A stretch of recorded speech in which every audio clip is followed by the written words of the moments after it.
ఎందుకంటే కేంద్ర బడ్జెట్ మనం చూసాం, మొన్న ఆంధ్రప్రదేశ్ బడ్జెట్ చూసాం, మరి కొద్ది రోజుల్లో తెలంగాణ బడ్జెట్ ఉంటుంది.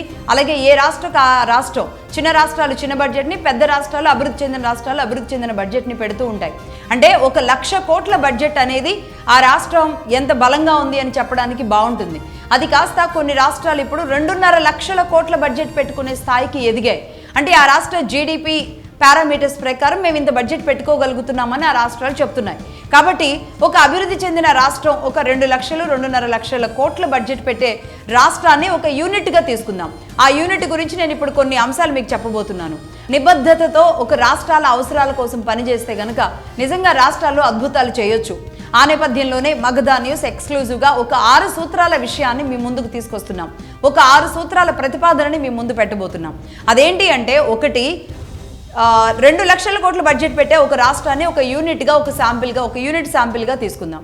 ఆ రాష్ట్రంలో దాదాపుగా ఒక 50% అంటే ఈ 1,00,000 కోట్లలో ఒక 50,000 కోట్లను కనుక పక్కకు పెడితే, అంటే వీళ్ళు ఇచ్చేది దాదాపుగా ఫ్రీ బీస్ కోసం ఇచ్చేది ఎంత అంటే 50,000 కోట్లు ఖర్చు పెడుతున్నారు.